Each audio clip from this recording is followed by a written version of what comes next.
2, I think. Get into the mood. It's a sort of solemn... It's a solemn thing by Chester A. Arthur. And it was done at the city of Washington the 22nd day of September A.D. 1881, and of independence of the United States of America, the 106th.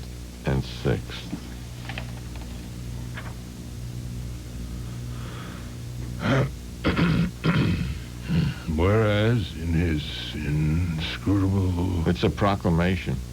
By the President of the United States of America, a proclamation, I'll have you know. Whereas in his inscrutable wisdom, it has pleased God to remove... And the rest is our edition. This next sentence, I'll read that. By assassination by a, quote, disappointed office seeker. From us, the illustrious head of the nation, James A. Garfield, late President of the United States, and whereas it is fitting that the deep grief with which fills all hearts should manifest with one accord toward the throne of infinite grace, and that we should bow before the Almighty and seek from him that consolation in our affliction and that sanctification of our loss which he is able and willing to vouchsafe now. Therefore, in obedience to sacred duty and in accordance with the desire of the people, I, Chester A. Arthur, President of the United States of America, do hereby appoint Monday next, the 26th day of September, on which day the remains of our honored and beloved dead will be consigned to their last resting place on earth, to be observed throughout the United States as an act of humiliation and mourning.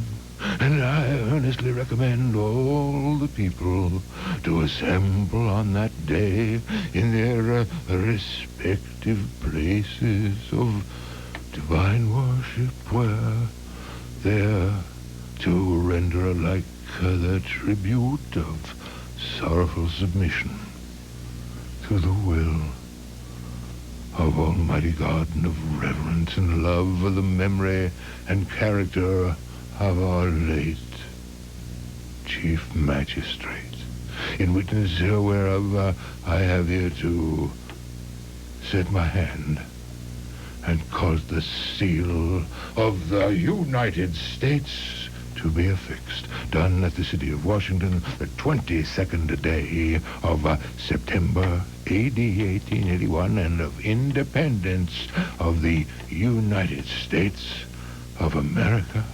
And I didn't realize... The 106th, I beg your pardon. I'm Chester A. Arthur. I don't like to be interrupted. And I didn't realize the appropriateness of... You'll just wait your turn. This is the 20th. When I'm done speaking, then James A. tell them what date it is. Why must you stand between... Please, you've got to honor the dead. Honor the dead. James A. Garfield, the assassinee. I'm the president. I won't be James A. Garfield, the assassinee, to whom the above referred, wrote... Off with his coat.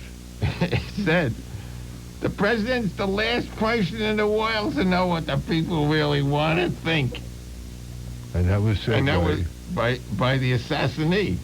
James A. Garfield. Yeah. Speaking of what the people really want and think, this is WBAI New York. I used to know a song about him, Garfield. Well, they've shot Mr. Garfield and left him mighty low. Well, his wife, she run up and she picked up his head and her hands, and she looked down to him and she said, Mr. Garfield, that's what she called him. She didn't call him John. She called him Mr. Garfield. What shall I do? Shall I marry again? And he looked up at her and he said, don't you never let a chance go by.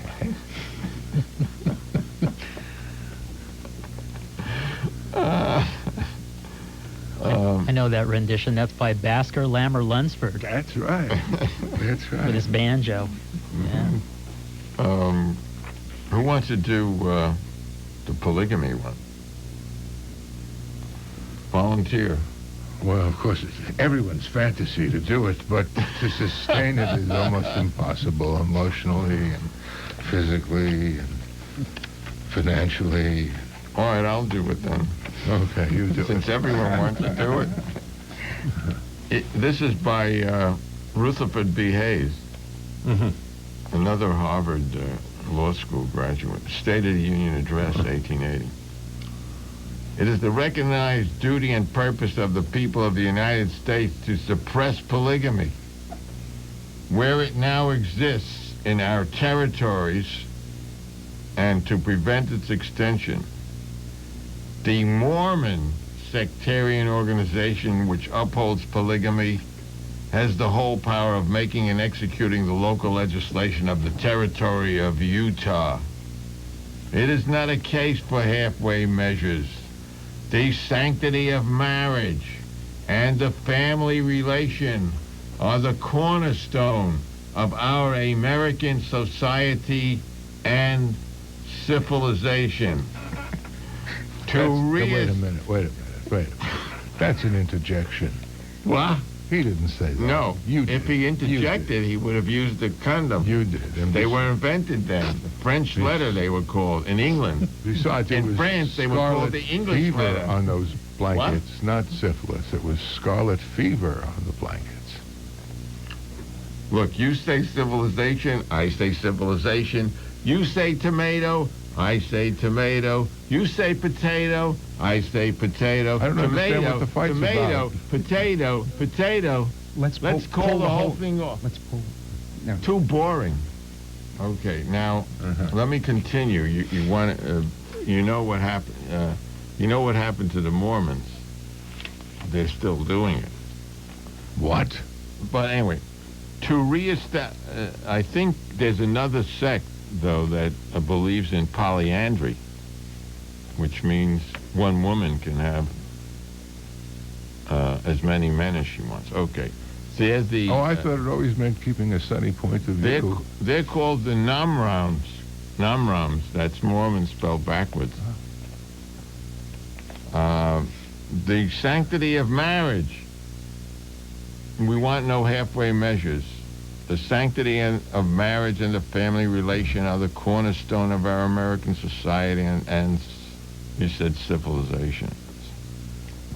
To reestablish the interests and principles which polygamy and Mormonism have imperiled, and to fully reopen to intelligent and virtuous immigrants of all parts of our domain, that's a great word, which has been in a great degree close to general immigration by intolerant and immoral institutions. It is, in other words, the people of Utah not to determine what they themselves want. It is recommended that the government of the territory of Utah be reorganized.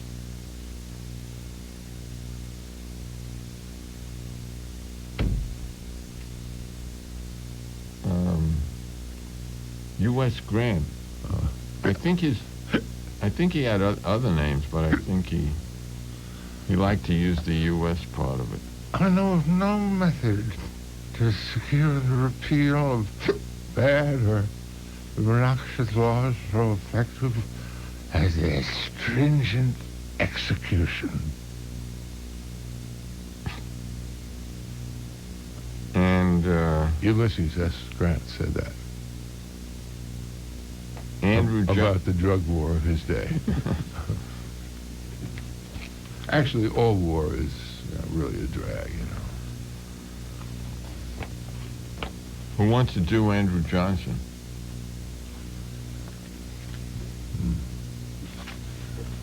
Well, this is at the third annual message to Congress, December 3rd, 1867.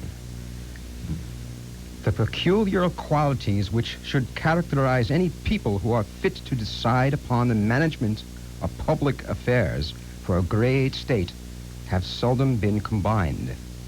It is the glory of white men to know that they have had these qualities in sufficient measure.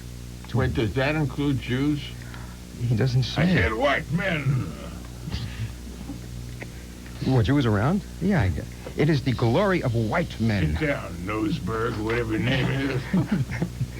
To know that they have had these qualities in sufficient measure to build upon this continent a great political fabric and to preserve its stability for more than 90 years, while in every part of the world all similar experiments have failed. But if anything can be proved by known facts, if all reasoning upon evidence is not abandoned, it must be acknowledged that in the progress of nations, Negroes have shown less capacity for government than any other people. No independent government of any form has ever been successful in their hands. On the contrary, wherever they have been left to their own devices, they have shown a constant tendency to relapse into barbarism. I guess that was before they discovered the high civilizations of West Africa and the low civilizations of Western Europe. Oh, you've been all over, I guess, from here to Timbuktu, huh? Uh-huh. And that was a message to Congress. I wonder if I guess they got the message. Then they try to impeach him. Oh, no, that was... I always sympathized with him. No, Maybe he should have been that's what impeached. saved him, yeah. Well, he was trying to make up when he said that.